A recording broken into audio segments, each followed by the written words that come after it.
मैं एएलपी का exam qualified करने के लिए क्या क्या ध्यान दिया था, किन बिंदुओं पर आपको भी ज़्यादा से ज़्यादा ध्यान देना चाहिए जिससे एग्ज़ाम में कोई समस्या ना हो और अधिक से अधिक आप क्वेश्चन अटेम्प्ट कर पाएँ।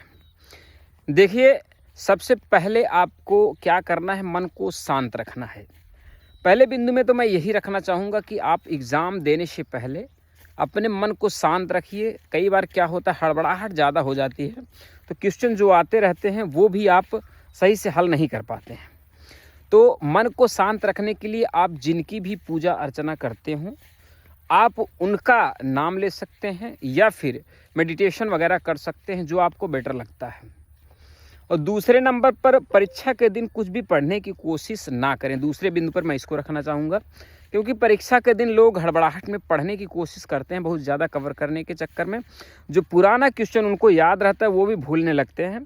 तो उसमें थोड़ा सा आप देखिएगा, जिस दिन एग्ज़ाम रहे उस दिन बस शांत रहिएगा, एकदम बिल्कुल मन को शांत रखिएगा और ज़्यादा पढ़ने की कोशिश मत कीजिएगा। मेरा मानना ये है। बाकी तीसरे पर मैं रखा हूँ, समय से परीक्षा स्थल पर पहुँचें। कम से कम 6 घंटे आपको परीक्षा स्थल पे पहुंचना है, क्योंकि ये गलती मैं कर चुका हूं। मेरा एक जूनियर इंजीनियर का पेपर इसी चक्कर में छूट गया था, क्योंकि मुझे कानपुर जाना था और 4 घंटे पहले मैं इलाहाबाद से निकला था। बाद में पता लगा कि ट्रेन जिसको मैं पकड़ा था वो हर स्टेशन पे रुकने लगी थी और हमारा पेपर छूट गया। तो आप लोग कम से कम 6 घंटे पहले परीक्षा स्थल पर पहुंच जाइएगा। पेपर में लेट मत कीजिएगा। चौथे नंबर पर मैं रखूँगा, अपने साथ अपना एक ओरिजिनल आईडी प्रूफ और 4 फ़ोटो एवं अपना एडमिट कार्ड ज़रूर रखें। साथ में ये चीज़ें आप ज़रूर रखिएगा, कई बार फ़ोटो की ज़रूरत पड़ती है। एडमिट कार्ड तो लेना ही लेना है। साथ में आप ओरिजिनल अपना एक आधार कार्ड रख लीजिएगा, ये ज़रूरी है। 5वें बिंदु पर, परीक्षा में बैठकर दूसरी बातें मन में ना लाएं, सिर्फ पेपर पर फोकस करें। जब परीक्षा स्थल में आप बैठ जाएं तो क्या होता है कि कई बार दिमाग दूसरी जगह चलता है, घर की बातें सोचते हैं। बिल्कुल नहीं, बिल्कुल पेपर पर फोकस कीजिए, दूसरी तरफ अपने दिमाग को मत लगाइएगा। ये आपको हो जाना चाहिए, समझना चाहिए इस बात को। 6वें पर मैं रखा हूँ, पेपर में समय सिर्फ 60 मिनट का मिलेगा और आपको 75 क्वेश्चन सॉल्व करने हैं, इसलिए समय का विशेष ध्यान दें। घर पर टेक्स्ट बुक पर पेपर की प्रैक्टिस ज़रूर कर लें। देखिए, मैं पहले भी बताया था, पेपर की प्रैक्टिस आप टेक्स्ट बुक पर करते रहेंगे तो उससे क्या होता है कि आपको आइडिया रहेगा कि कितना कैसे क्वेश्चन आएंगे और कहाँ कहाँ पर हमको ज़्यादा फोकस करना है। इसलिए आप लोग टेक्स्ट बुक पर प्रैक्टिस ज़रूर कर लीजिएगा, उससे आपको काफ़ी ज़्यादा बेनिफिट मिलेगा। 7वें नंबर पर, पेपर को 2 स्टेप में सॉल्व करें। पहली बार में जो आपको 100% क्वेश्चन आ रहे हों और बहुत कम समय में लग जाएं।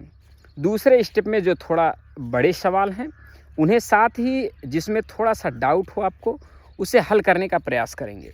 मतलब ये समझ लीजिए कि पहले स्टेप में आपको जो क्वेश्चन सारे आ रहे हैं वो कीजिएगा। दूसरे स्टेप में जो थोड़ा सा हार्ड क्वेश्चन लग रहे हैं आपको या फिर लॉन्ग क्वेश्चन हैं, उसको आप सॉल्व करने की कोशिश कीजिएगा। फर्स्ट स्टेप में छोटे क्वेश्चन और जो आपको 100% आ रहे हैं उन सबको सॉल्व करने का कोशिश की। मैंने ऐसा ही किया था, बाकी आप लोग ये स्टेप फॉलो कर सकते हैं। 8वें नंबर पर मैं रखूँगा, वह सवाल बिल्कुल ना टच करें जो आपको बिल्कुल ना आ रहे हों, क्योंकि माइनस मार्किंग 1/3 होता है। देखिए, जैसे एसएससी वगैरह हो गया, इन सब में 1/4 माइनस मार्किंग होता है, लेकिन रेलवे में जो है वह 1/3 माइनस मार्किंग होता है। 1/3 माइनस मार्किंग होने पर 3 क्वेश्चन गलत होने, 1 क्वेश्चन आपका सही वह माइनस कर दिया जाता है। इसलिए तुक्का मारने की कोशिश बिल्कुल रेलवे में ना करें, क्योंकि आपको बहुत ज़्यादा नुकसान झेलना पड़ सकता है। तो इसमें तुक्का मत मारिएगा, जो आपको आ रहे हो बस उसी को आप सॉल्व कीजिएगा। जिन सवालों में थोड़ा डाउट है उनको मार्क फॉर रिव्यू करके लिखें। मार्क फॉर रिव्यू करके रखेंगे जिससे खोजने में आसानी होगी।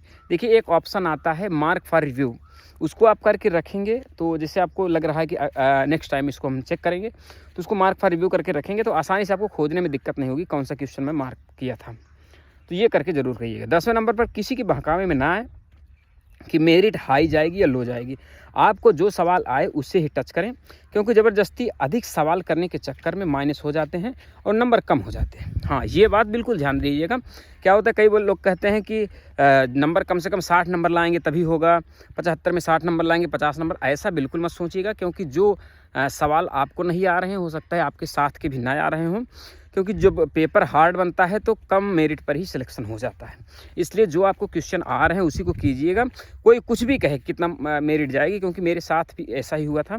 मेरे साथ के लड़के 100 नंबर का मेरा क्वेश्चन था, तो उसमें से कई लोग 85 करके आ गए थे। मैं सिर्फ 62 क्वेश्चन किया था, उतने में मेरा सिलेक्शन हो गया था। और जो 85-75 किए थे वो लोग माइनस होकर सिलेक्ट नहीं हो पाए थे। तो ये आप लोग ध्यान दीजिएगा, ये बिल्कुल दिमाग में लाइएगा कि ज़्यादा से ज़्यादा क्वेश्चन जो है वो टच करेंगे तभी जो है हमारा सिलेक्शन होगा। आप एक्यूरेसी अच्छी रखिएगा, जो क्वेश्चन टच कीजिएगा वो सही होने चाहिए, बस इतना ध्यान दीजिएगा। ये 10 बिंदु थे मेरे हिसाब से, आप लोग चाहें तो इसको फॉलो कर सकते हैं, ये बहुत काम के आएंगे आप लोगों के लिए। बाकी कोई सवाल है आप कमेंट करेंगे, मैं बताने की कोशिश ज़रूर करूँगा। धन्यवाद।